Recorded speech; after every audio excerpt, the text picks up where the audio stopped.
Welcome, business podcasters, to another episode of Podcasting and Professional Services. This is your first time here. This podcast features stories of experts and professional service providers who have created a business impact through the power of podcasting. I'm your host, John Tyerman, and if you like what you hear, please subscribe to the show. We're on YouTube, Apple, Spotify, wherever you get your podcasts. And let me know what you think by leaving a rating and a review. That really helps grow the show. Today's episode features Leanne Dow, a fractional marketing professional and host of the Markigy podcast, where she explores the science behind marketing strategy. It was great to catch up with Leanne. I've been on her show. She's been on my show now. We've had a few conversations, and it's great to talk with another marketer about podcasting.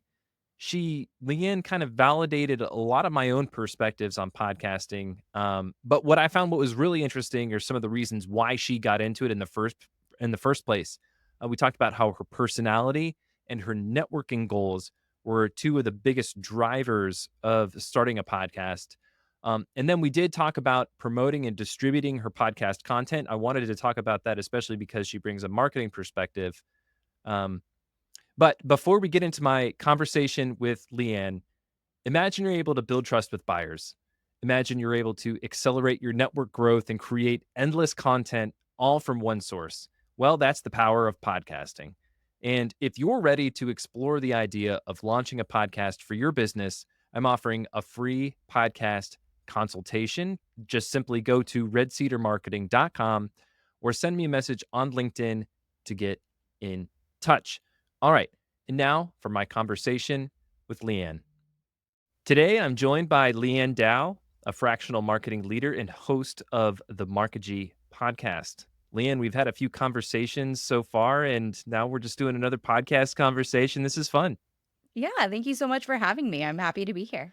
Yeah, I'm excited to talk about your experience podcasting with Markigy, the science of marketing and strategy. But before we dig into your experience as a podcaster, can you tell us a little bit about your area of marketing expertise? I am an industry agnostic marketer that focuses on long term value with short term wins with the customer as the North Star or source of truth. So, my framework is based on, is this going to get us retention and acquisition? Are we saying the right things to the right people at the right time? And are we being kind or are we acting with integrity and ethics in our marketing? Which I think is very, very valuable. So I don't want to call it a holistic strategy, but it's more of a 360 strategy than anything. Cool. I like how you put an emphasis on long-term value, but also mixing in short-term wins because that is important to kind of see those mile markers along the way. Is this strategy heading in the right direction? Are we getting some quick wins? Are we hitting some early milestones? And you have some experience in financial services. And I know you said you're industry agnostic, but I want to kind of like highlight that because my listeners, I do have some CPA accounting professionals. Do have some folks that are in the financial services space. So I'm curious, just based on your kind of like working with some clients or your experience in that area, what kind of trends are you seeing in terms of marketing for financial service companies? I think it's a trend that is especially important in those things that like make us feel very vulnerable and I wrote a LinkedIn post about this recently, but it's don't be like sexy or the shiny object, provide safety. People want to Hmm, know why you are trustworthy and they are safe coming to you with their very like intimate problems. There's nothing more intimate in a person's life than their thoughts, their money, and their body. So if you are servicing any of those yeah, items, that's a good you point. need to make sure that you have the psychological safety and the bringing them close into a relationship over anything else because it doesn't matter if you are the most technically smart or you have the most certifications or credentials. If you treat them in a way that makes them feel yucky, and I mean that as a grown up adult, if you treat them in a way that makes them feel shamed or um, less than or condescended to, or any of these things, or even worse, right? Imagine if you broke confidentiality and you share their personal Mm. story. Those are things that are really, really big friction points to someone coming to you to seek out your services. And when you understand those internal objections that they may not ever voice explicitly, then you can start to create a strategy that overcomes that in a truthful, ethical way. Right on. And I think that's a great example of how you are keeping the customer in mind. And you mentioned that in the beginning when you were talking about your area of marketing expertise. You bring up a really good point about, there needs to be that level of trust when you're dealing with financial services, personal finances, but also business finances as well. There's a lot of sensitivities around that, especially if you're working directly with a founder. Honestly, I think podcasting is a great way to build trust, especially in areas like financial services. So let's set the stage for our listeners. Why did you decide to launch the Markigy podcast? Why that format over like a blog or a newsletter?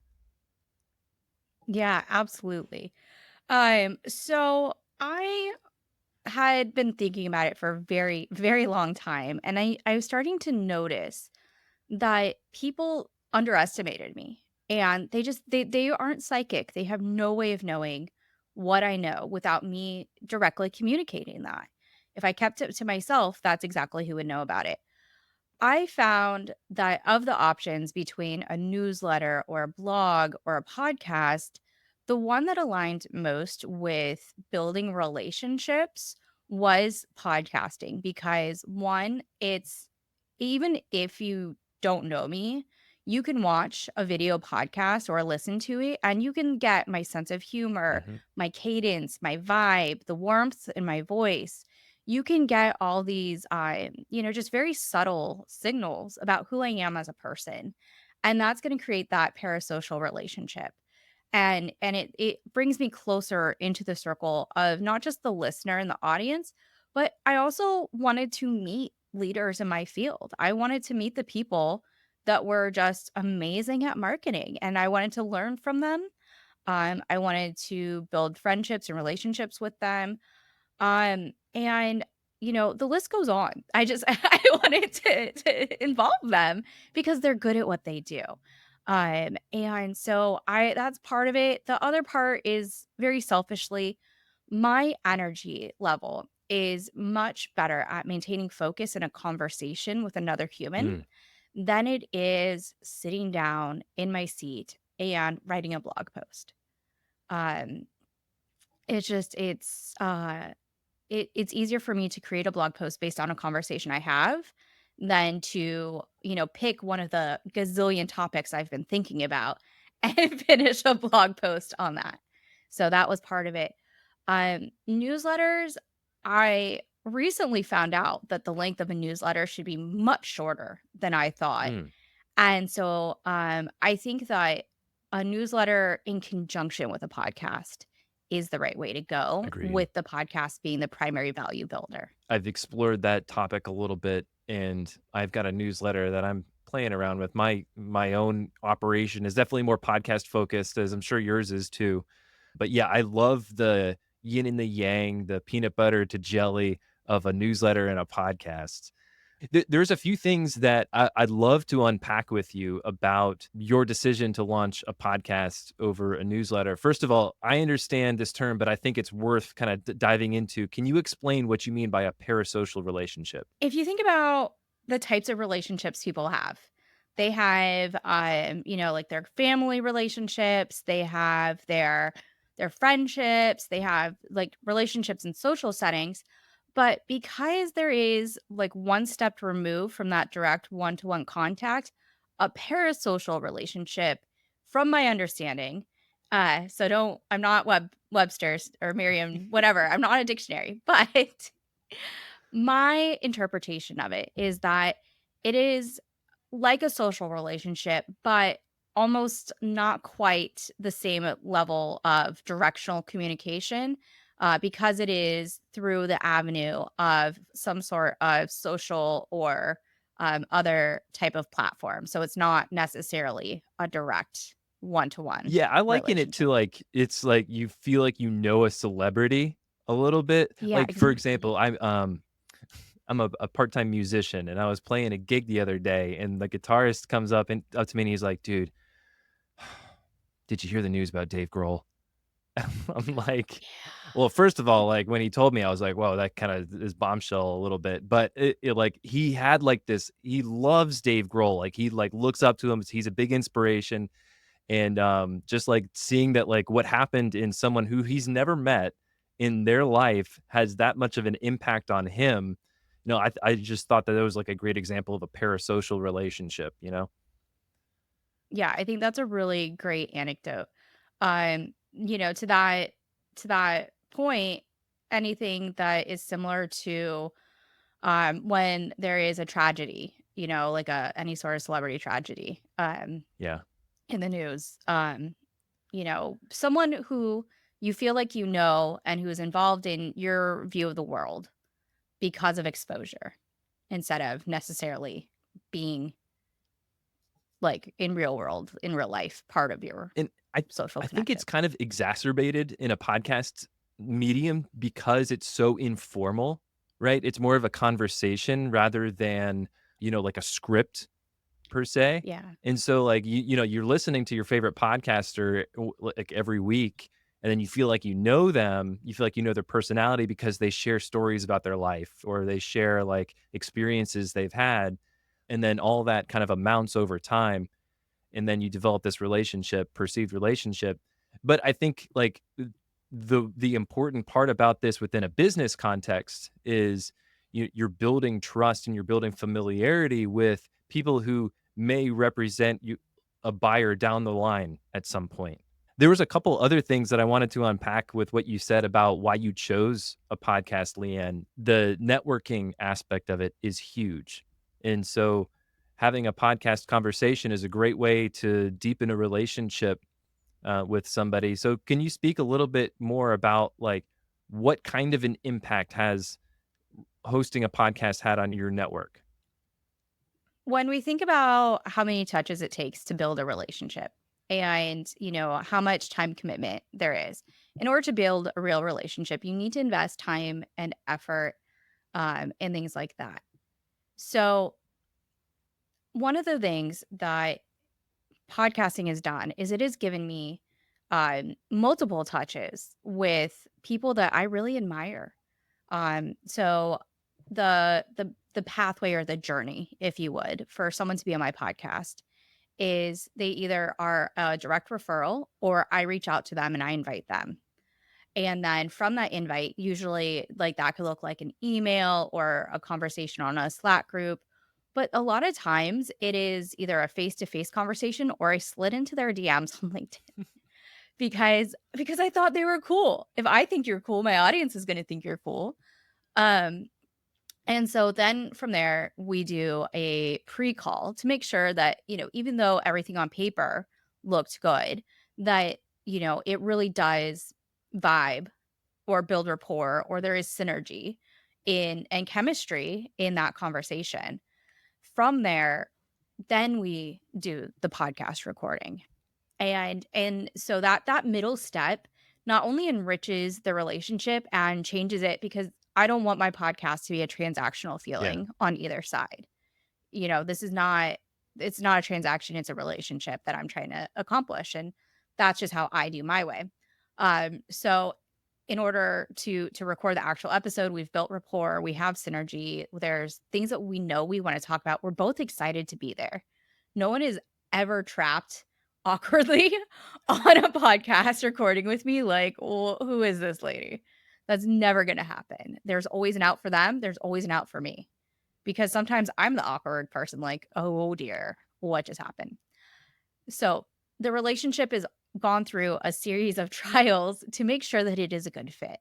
So by the time we record the podcast, even afterwards, the relationship continues because I give them a rundown of when to expect releases or clips or notes or different assets because I give generously. I make sure that every single time I record an episode, there is value built for the guest. besides the conversation. Um, and so a lot of times, the flow afterwards is just as important as the flow before. And I think that that's where there's the biggest opportunity to drop the ball is not tagging or sharing or continuing the conversation later on. I love that, and I definitely wanna get into that a little bit, but I like how you position they're all different touch points along the journey, and each of those touch points is valuable in building a meaningful relationship. And, I like how you use the pre-call or of like for like a vibe check of sorts, because that is important, right? And that goes back to the third thing that I wanted to unpack about why you decided to launch a podcast is your own personality, right? And you mentioned that it's easier for you to have one-on-one conversations and stay engaged and focused in that as opposed to writing a blog post. Why do you think that is? What about your personality lends itself to the podcasting medium? I don't like the labels of introvert or extrovert, but I am if I'm, physically well. Right. Let's all start with the barometer of being physically well. If I am well fed and well slept and I'm physically well, I want to chat with people. Yeah. I will talk to strangers. I have spent a lot of my career, my early career was working like 4 jobs because I don't like being bored. And almost every single one of those jobs in, like, in college when I didn't necessarily I had a lot of privilege, so I was more than making ends meet. Um, and so every single one of those jobs, though, was interacting with people face to face, whether it was teaching group fitness classes, personal training, banquet serving, coaching little kids, like, I was all over the place, Okay. always interacting with people because I find it energizing to talk to people. I find it especially energizing to talk to people about things that I'm very interested in, and I need a place where it is socially appropriate to discuss those things instead of cornering someone at an otherwise socially, like weird thing to do. I'm not saying that necessarily need those kind of instructions. Leah, this isn't the place to talk about this. You don't have to babysit me. But I know that I want to talk about this thing. So I'm going to create a way to talk about this thing. Fair enough. Yeah, so your affinity to having those interpersonal conversations and engaging in conversations is really what led you to kind of a podcast over some of those other mediums. That's yep, fair enough, and that lends itself to your personality. Uh, I have in my notes that I think this was from a past conversation. You mentioned that there are 2 buckets of people in podcasting, those who try and fail that they try fast and fail, and then those who have been doing it for multiple years. And you've been podcasting for a few years now. You've got over 50 episodes that's published on your show. What's kept you going? The conversations, exactly that. Is that every time I feel like giving up because some aspects I find tedious, I have already had scheduled a conversation with someone I really wanna talk to.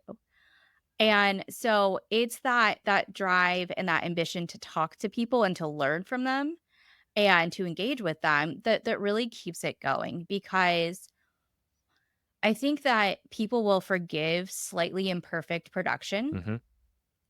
for a really good I conversation. agree. Yeah. Yeah, how It's hard not to be a perfectionist, and I think that universally everyone hates editing the sound of their own voice, yeah. but it's okay to let it be a little bit imperfect as long as there's a deep and engaging conversation. I think you hit on something that I wanna highlight. It is oh, you phrased it so perfectly, and it's just escaping me now. But I think it's this whole concept of there's like a minimum viable quality, or there's a Yes. certain quality threshold that you want to shoot for. Because at the end of the day, when it comes down to a business podcast, folks are listening for the insights. They're not listening. I'm sure, there is an entertainment value that you can bring, but that can be part of the natural conversation, right? And so an overproduced podcast is, maybe honestly kind of like a waste of money if you're really investing in a high quality production. There is a certain level of quality that you want to shoot for so that it is efficient to produce. So I'm assuming you're doing all of the editing yourself? I am because I have the expertise Yeah. and background in that. I am heavily influenced by a person that is close in my life that works in national TV. Oh, cool. So yeah, like I'm not coming into this wondering what a VO is. I already have an established level of knowledge and feedback and criticism, whether constructive or not. I have witnessed what goes into very well produced media. And so for me, because I am not a novice, um, and because I've done this professionally, including hosting for people or making social clips, and I'm very, I have all of the subscriptions to the platforms for editing and Mhm. doing cool stuff.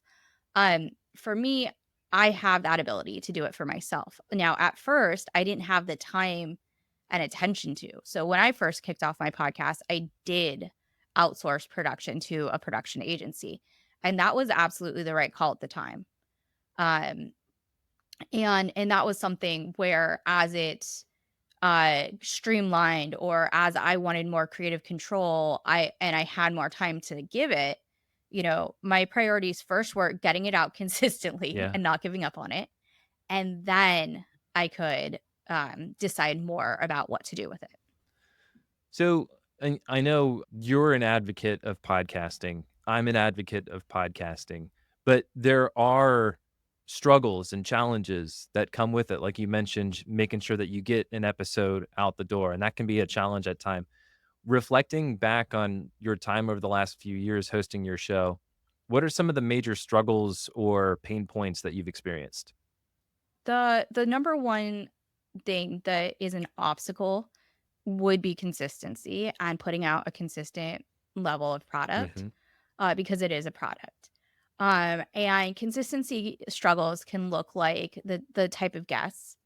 They could look like deadlines. It can look like a lot of things. And so I think that one of the ways that I would suggest people focus on this is to evolve it. See what works, see what didn't work. The obstacles you run into may not be the ones you thought you were going to. Yeah. I thought it was going to be really hard to get guests. I get at minimum 5 cold inbound emails trying to get someone on my podcast. Um, Finding guests isn't the hard part. Finding guests that are a good fit with your target audience and their actual needs instead of your perceived needs of theirs consistently is an area of opportunity to show excellence. Sounds like you're speaking from experience in like trying to understand your listeners' needs and find the right people, guests, topics to deliver to them. How do you effectively gauge feedback and understand what your audience wants to hear? Yeah, and the thing about podcasting is bad feedback can look like crickets. It can look like no feedback. Mhm. And I think that that is where you'll hear other people say it much more eloquently than I, is that your goal is trying to create more conversations. So if you put out content and nobody responds and nobody engages and nobody creates more conversations from it, you might want to try to adjust. And so part of it is very technically is that my ICP is much more like the people that I have as guests. The type of people that I want to listen to my podcast almost exactly aligns with my guests. So I set it up that way intentionally because those are the conversations that I want to be in the room for. Now, if my guest is performatively choosing a topic because that's on their PR tour, Mm. it's not going to perform as well than if it's something my guest gets riled up about. Some of the best clips where I have had continued conversations with that guest were when they got riled up about something professionally. Sure. I'm not talking about like, like they for example, one guest was like really passionate about why marketers need to know SQL. Okay. So, like, this is what I'm talking about us getting riled up about, just to set expectations. But the clip that we got from that moment of that person being passionate and enthusiastic about what they care about outperformed other podcasts that guests had been on because they were doing a tour of sorts. Hmm. And he was like, why is it that this podcast that's much smaller, much more niche, got me more conversations? People can feel And it's that passion. because that resonated, Yeah. that passion is what we're all here to do. Um, and so when you pick guests, you also want to think about and topics, you want to think about what is something someone can get riled up about professionally, you know? Are we just saying something to say it? Are you just here? I had one guest, potential guest, who was doing a book tour Hmm. and they couldn't remember the talking points of their own book. Needless to say, that episode did not get aired. And I took it as a little bit of an insult personally, because if you're going to have me go through the effort of hosting and editing and doing all this work behind the scenes to release an episode, you need to care what you're here to talk about. Yep. And if you wrote a book because you care about it and this is your life's mission or this is something you believe strongly in and it's going to help the community at large, hell yeah, I would love to talk to you. But if you show up and you can't remember or care enough about your own book, I'm not putting any effort into it. Yeah, it goes both ways. The guest needs to be able to bring their number one, their area of expertise and, knowledge of the topic that, you're going to talk about. But then it's also incumbent on the host to be able to access the emotions and the subject matter that is most relevant to their audience. Yeah. And so back to the point of if my guest cares, then my audience cares Hmm. because they're so closely aligned. I can tell you that if you got to a certain level of marketing leadership, the other marketing leaders are also going to feel that pain point. Yep. And that's what they care about too, because if you care about it and you're a guest on my like content and we've had these discussions, then then that you're not the only one. It's like the kid raising their hand in class for the question that everybody has. Oh, I like that analogy. Leanne, you're super organized around your podcast. You shared a Notion page with me earlier with a bunch of links that you typically need to interface with guests or promote your episodes. You obviously understand the importance of distribution. You were talking about short clips and pushing those out on social. Let's wade into those waters a little bit. What are some examples of, different ways that you're promoting your podcast or distributing your podcast content? I created the Notion document is essentially a media kit. And I think that anytime you are hoping to send information out more than once, just put it together in a Notion doc, a spreadsheet, something that's easily shareable, where it's organized and easy to access, and you aren't having to reinvent the wheel every single time. So um, ways that I distribute my podcast is I put it on LinkedIn. I put it on YouTube. I ask my guests to include it in their things that they send out. So I have a number of systems Yeah, set up, and and this is where you can see my professional excellence, if you will. It's been called many things. But in my Calendly workflows is a series of emails that say, this is what you can expect. These are going to be your questions. And then it says, and then leading up to the episode, like things like make sure you have internet that's plugged in and a microphone and headphones, like just a series of things that if I've had to say once, I want to say it again. I want to make sure that it doesn't get unsaid. Now, after recording, I have an email that goes out of like what to expect in case for some reason I didn't say it or they forgot, because we like to have things sure. documented in emails because we forget. We're all human. So I say things like these are in one email, I include all the social handles like at Markigy or at, Leanne Dow, like how to tag appropriately. A request to be tagged. Uh, if you're going to be including this in a newsletter, I would greatly appreciate it. Please add me to your newsletter using this email so I can see that you did that and then share it also. Um, and so a lot of ways are like partnerships, collaborations, and social media are the main ways that I distribute the content. Well, it's clear that you're putting a lot of thought into how the podcast content is being distributed. There's a lot of business podcasts out there, quite frankly, who just post a link to the audio episode on their social channels and call it a day, right?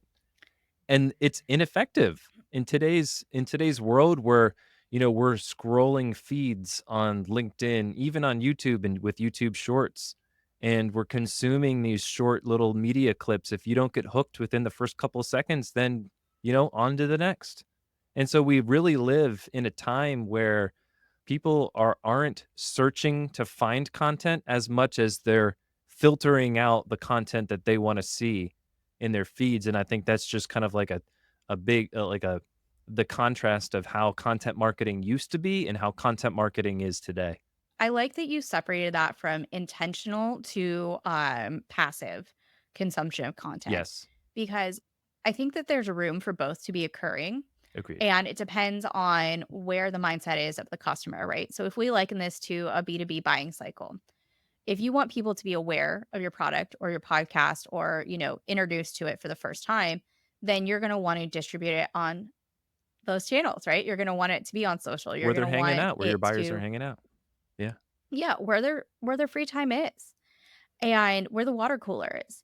And so when you do have those introductory pieces, as well as once they want to go search for it, the longer form pieces, then you build that journey instead of just being like, "No, launched," and then it sinks to the bottom of the ocean. You can't just launch things and if you build it, they will come. That never was true. It's especially not true now. Yeah. Speaking from experience, I could probably be better at this, and it's something that I like to preach. But going back and looking at top performing episodes, there's a lot that you can do to repurpose older content too, because new subscribers today, they didn't hear what you put out 3 months ago, and so it's important to go back to the well or go back to your content library and repurpose some of your greatest hits. Have you experimented with that? What are some ways where you've gone back and repurposed some of your content? I have been in such a go, go, go lifestyle Yeah, that I have not. This it's is tough. my thing where I can tell you what my obstacle is very clearly. I know exactly what the friction point What is is it? and where it is disparate data sources. Okay, what I Okay. mean by this is that I ask the same series of questions or so, but in every episode, there is at least a few phrases that I say repeatedly or, a couple ending questions. And I have that as my prompt framework because one thing that you can do is you can signal to make chapters or stories Yeah, or things using those word phrases. Now, the other thing that you can use when you use that technique is you can then go back and take clips and you can make a montage. yeah. And the number one thing blocking me from making that montage is having to go through and find 5 to 10 episodes, cluttering up my processing speed on my computer Yeah, because I'm a digital hoarder, and crashing Adobe because I have now 5 projects open that are full of different sequences. And it just I my computer and I don't have the bandwidth to go through and do that. So I mean, don't start cold DMing me or emailing me about a software that does it, but advertise better if you do. I'm challenged with that same thing. I use Descript, and I love that tool. It does make the kind of the finding clips easy. And yeah, what I've done is I've even gone back and taken a couple clips and then stitched them together with a monologue. So you've got the montage, but then they've got like little, throwbacks to the host, and I'll kind of tee up the next clip. I've done that a few times for common themes, kind of to your point about like, similar questions. But yeah, it does involve a lot of production work to do that. I personally try to think about how I'm spending my day Yeah. and where my time is going and is that the best use of my time? And while I find great entertainment value and I greatly admire when other people do it, I like consuming it. As far as my personal bandwidth is that it doesn't supersede creating new content for me. Totally understand. Well, But it does. Yeah, yeah, and to your go point ahead. about the other benefits of your podcast and how it contributes to your network growth, how it kind of feeds your personality and your craving for having, conversations. So it's having benefits outside of content creation for you, which again, going back to the well doesn't address those as much as creating new content. Leanne, this has been a fantastic conversation. Folks that are listening, go check out Leanne's podcast, Markigy, the Science of Marketing Strategy, wherever you get your podcasts. Leanne, is there anything that we didn't talk about today that you'd like to talk about? My goodness, I will talk forever if you let me, and that's why I have a podcast.